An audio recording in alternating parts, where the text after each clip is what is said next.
Welcome to Season 2 of the Pivot Point podcast. This season, we are featuring candid conversations. We're interviewing industry experts and leaders about candid conversations they've had that involve gender in some way. They're going to fill us in on what happened, what prevented them from addressing it, the risks they took in that conversation, why they chose to say something, and how they handled it, and what happened next. Stay tuned for Pivotal Stories, a Positive Change. Our guests today are Sean Sullivan and Kathy Sullivan. We actually have a mother and son pair. And what's really interesting is in reading Sean's background, he is the host at Converge Coffee, an international podcast converging experts around the coffee table to share their marketing stories. He's a data-driven marketer and also volunteers at Centric Indiana, Agile Marketing Indy, and Z-Works. So Sean and Kathy is also with us, his mother, who is a production worker at CMH, and she is going to share some stories of what it was like to be a single mother. Sean's going to share some stories about what it was like to grow up as an ally and be an ally for women in business today. So Sean, Kathy, welcome to the show. Thanks, Julie, for having me. Thank you very much for having us on. Well, as we do with all of our guests this season, we start off with a candid conversation. And I know from having our coffee talks and podcasts, Sean, that you have many of them.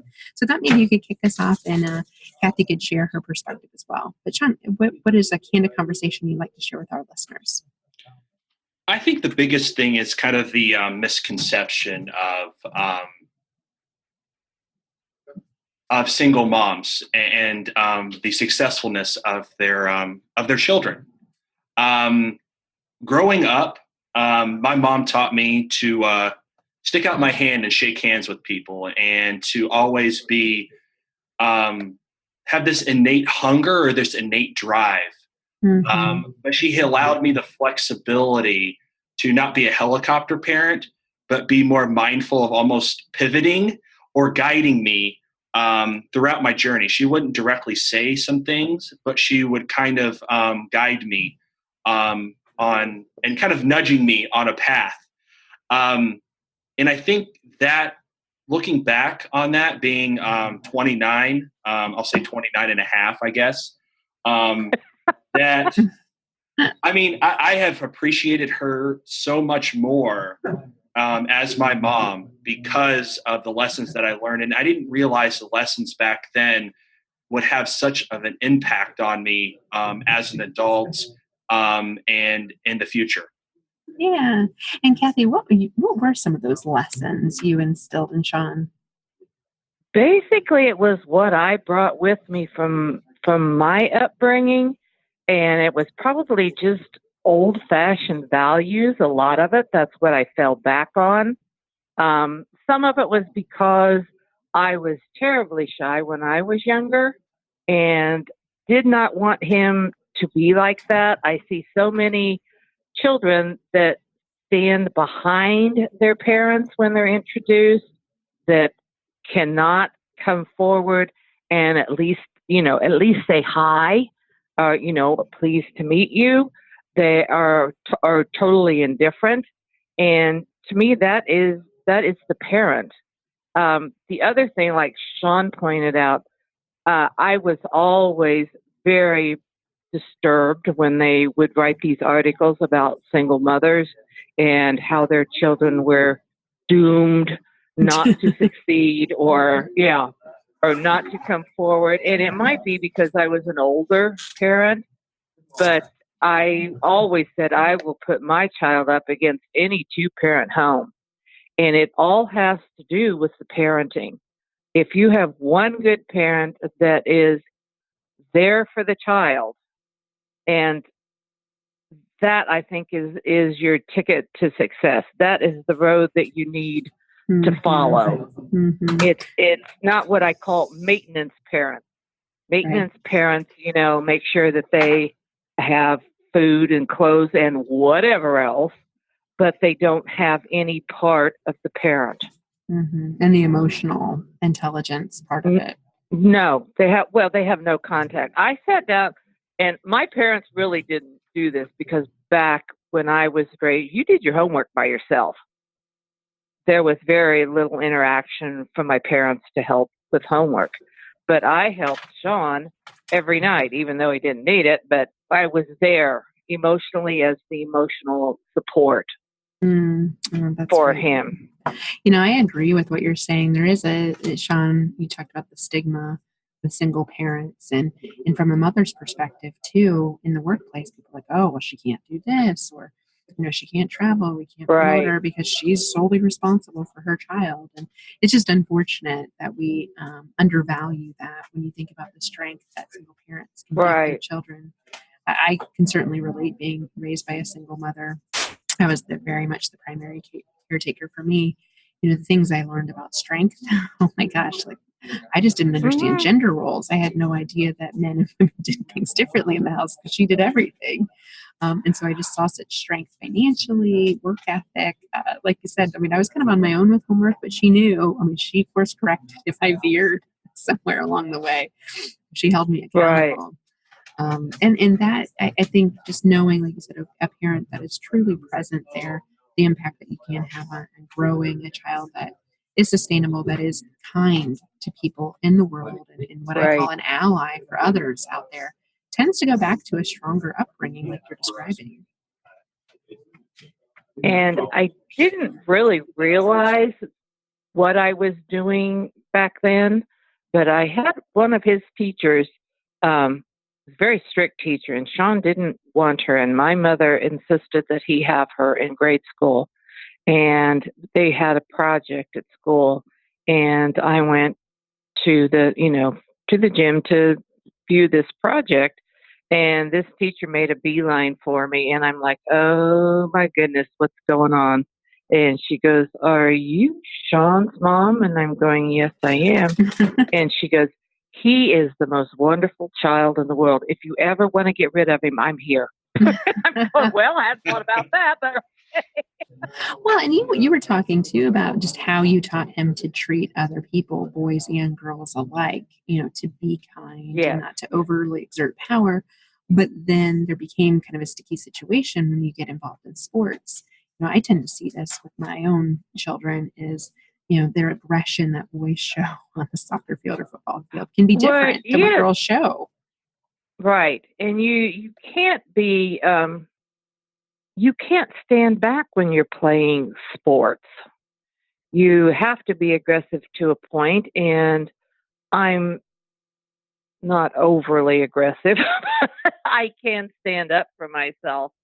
But it is hard as a woman when you're not taught that to teach that to a boy.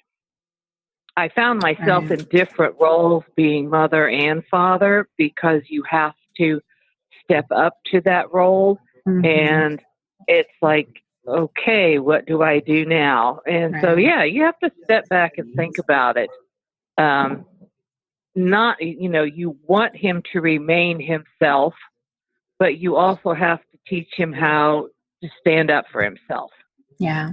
And that's a hard thing to do. And that's, he has to be able to do that in the outside world. Well, and talking about that, fast forwarding to today, thinking about some of the lessons you taught him along the way of, kindness and, networking, for lack of a better word, with the handshakes, and just to have a care for others and recognition of other people and how to treat them and respond to them in different situations, and that emotional intelligence piece that you talked about.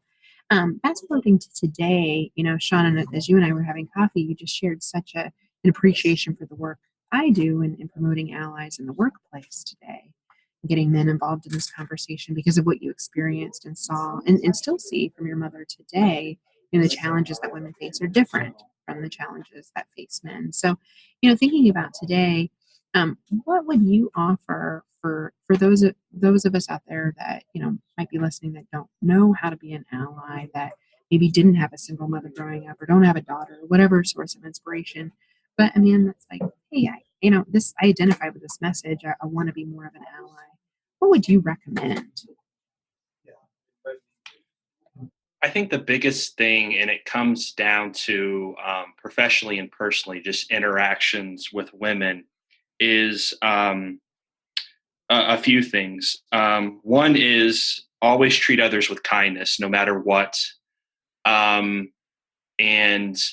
always have an open mind that people are coming from a good place when they're asking for something or if they need help with something. I think those are some key things because if someone's at work and sometimes men have a domineering presence, either by voice, by their like stature, they're just bigger sometimes. If a woman tries to assert sometimes, she comes off like, they would say that she comes off like the B word. And to me, I don't see that. I see that as a woman that is a leader that has taken a stand for something, and you have to see where she is coming from a good place. So it's consistent actions that you see and a consistent message that you start seeing patterns of people. And once you start seeing the patterns, then you can see if they're a good or a bad person. You just can't judge someone based on a short interaction that you meet with them. Mm-hmm. Yeah, I like what you say about assuming good intentions of people, and building off of what your mom shared with you and taught you from a young age about kindness. And she herself, knowing how to toe the balance in gender roles between masculine and feminine, I'm sure you got to see a healthier balance of those two roles modeled for you as well. And Kathy, turning that back to you, I mean, how has this shaped you? I mean, thinking about the principles and the lessons that you passed on to Sean, how has that shaped you? How's that shown up for you, maybe personally or professionally? Oh,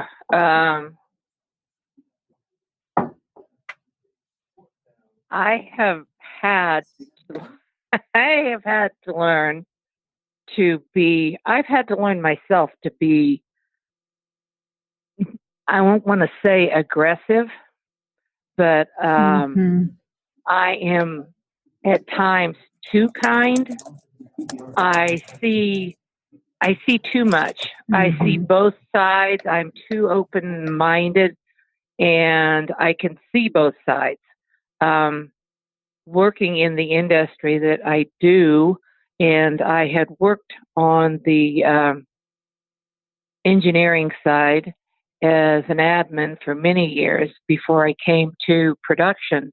So I was kind of caught in the middle between the production people saying you can't trust management and the management people thinking so bad about production people.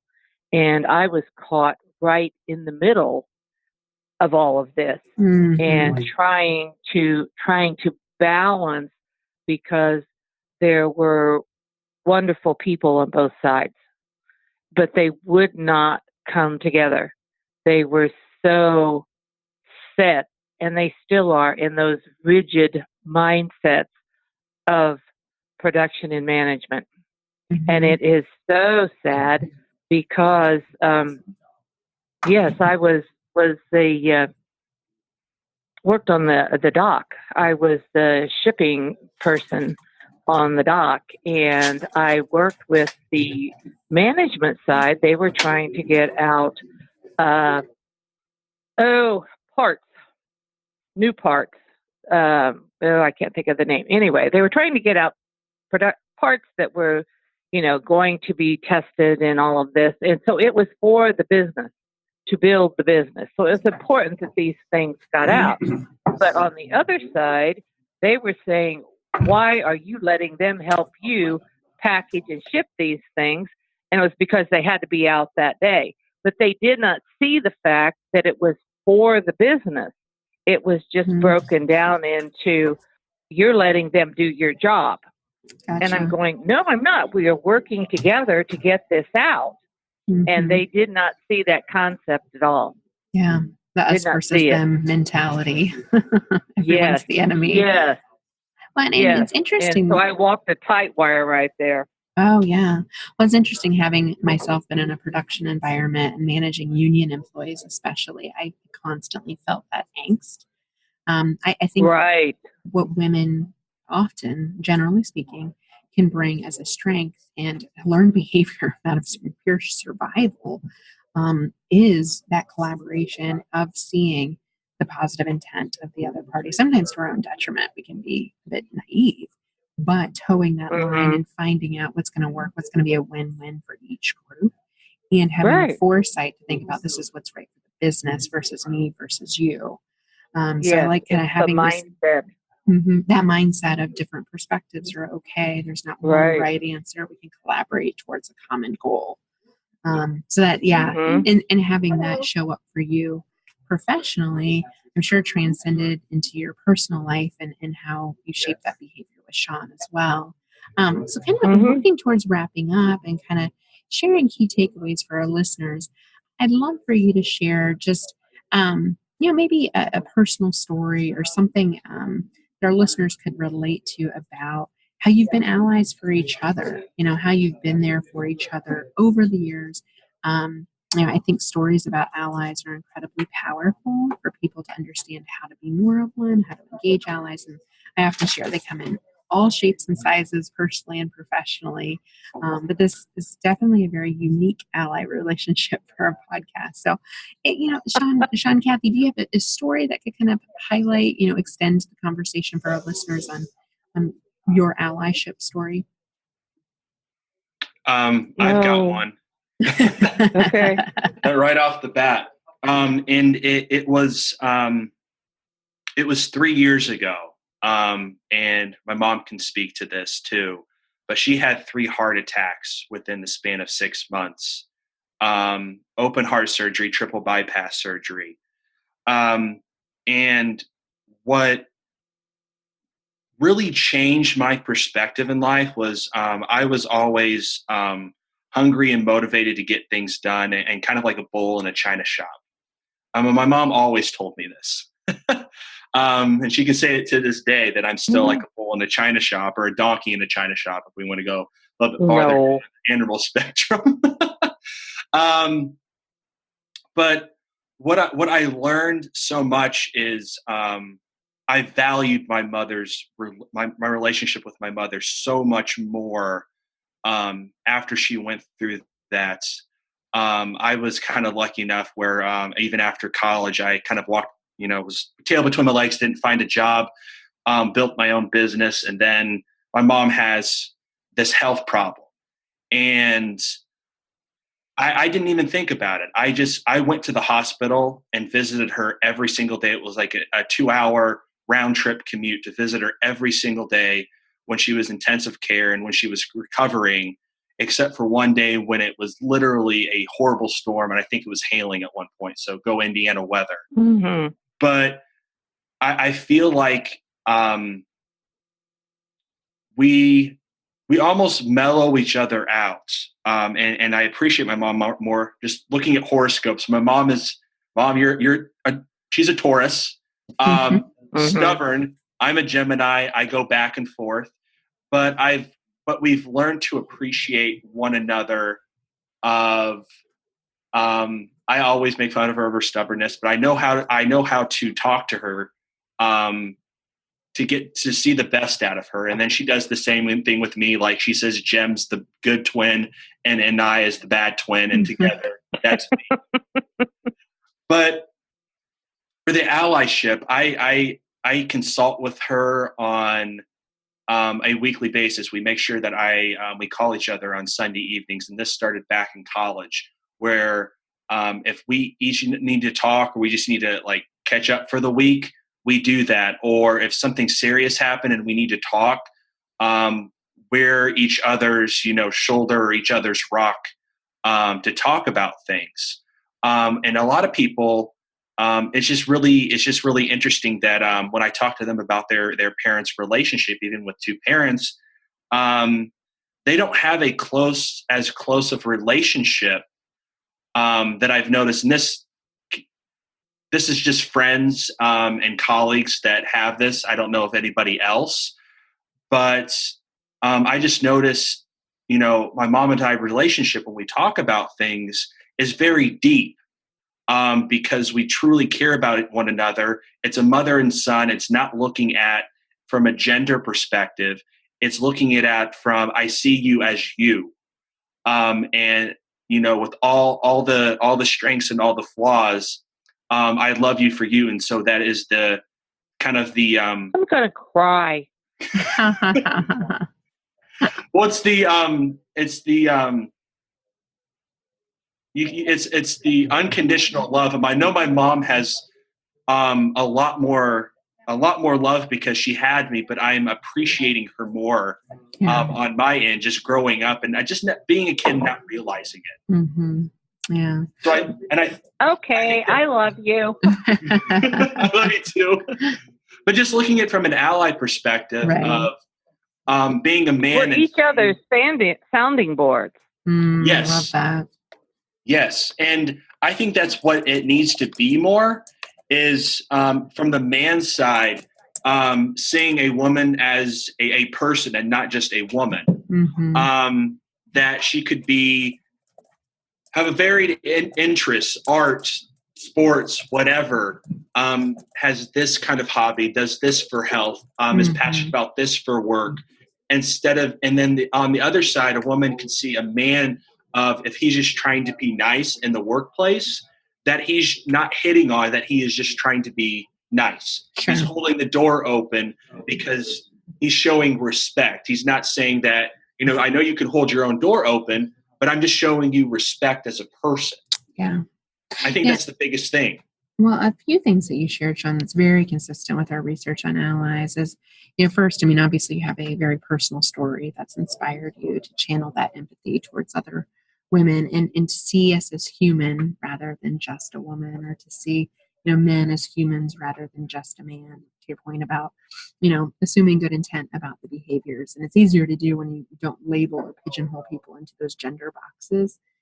And really, I love what you chimed in there too, Kathy, about the sounding boards for each other. Often the number one attribute we find of allies is that they're good listeners. And what you found is probably in your upbringing, that listening, you mirrored that for him so that he also saw that, was able to learn that listening skill, so that now, fast forward today, he can use that and leverage that skill in other areas of his life. So it's been such a great story. Kathy, did you want to chime in and share? Are you tearing up over there? You want to share? No. Closing comments, closing words.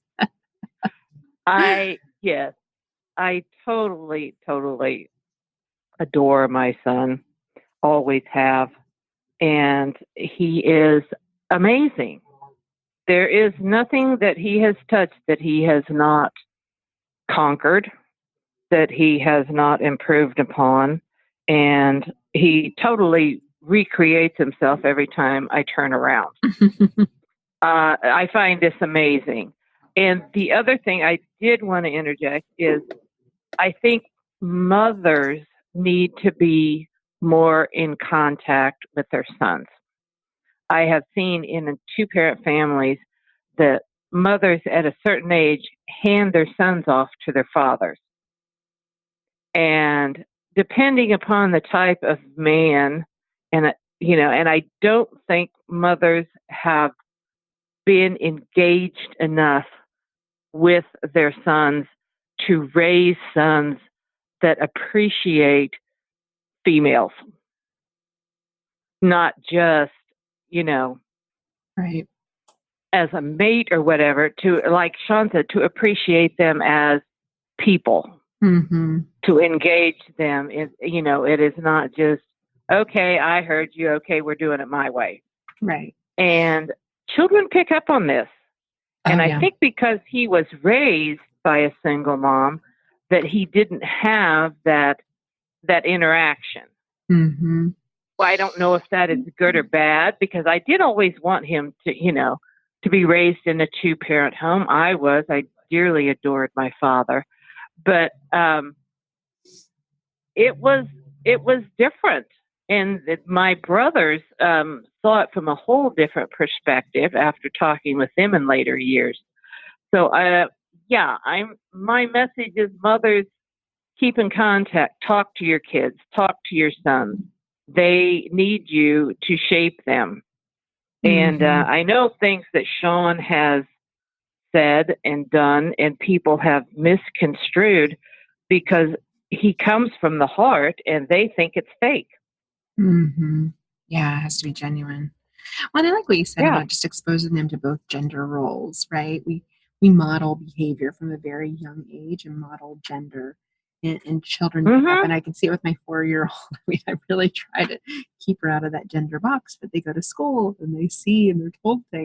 Assumptions about what boys do, what girls do, what they wear. And it's like, it's painful to watch because that's so restrictive to who people can be as humans. So by exposing and having multiple parenting roles or multiple points of influence outside of that, when you're exposing your children to different types of behavior so that they can make their own decision about who they're going to be. Well, that's great. Well, great. And then they're sometimes put down for that. You know, they have a mind, they make their decisions, and then their decisions are reshaped by, you know, peer pressure or whatever. Why do you think that? Why do you like that person? Why do you know? And I was always the one. I had a group of friends, but I was always the one on the outside that was drawn to the different people. And because I wanted to know, I had an open mind. I wanted to learn. I wanted to experience other than just that straight road. Yeah. Yep. We learn best with diversity. Right? We have better ideas. We learn more outside of that comfort zone. So excellent. Well, Kathy, Sean, it has been amazing to talk with you today. I think your stories about what it takes to raise an ally and be an ally and continue, to provide some nuggets for our listeners to learn from. I truly appreciate you sharing your story with us. Well, thank you for having me. Yes. Thank you for having us both. Mom, I hope I didn't make you cry. Just a teeny bit. Okay. Thanks to you both. Thank you for listening to the Pivot Point podcast and our candid conversation. If you enjoyed this episode, please be sure to share it with a friend or subscribe to our channel. You can also follow us at Next Pivot Point on social media and check out our website for free, amazing resources to support your candid conversation journey. It's www.nextpivotpoint.com. Thank you.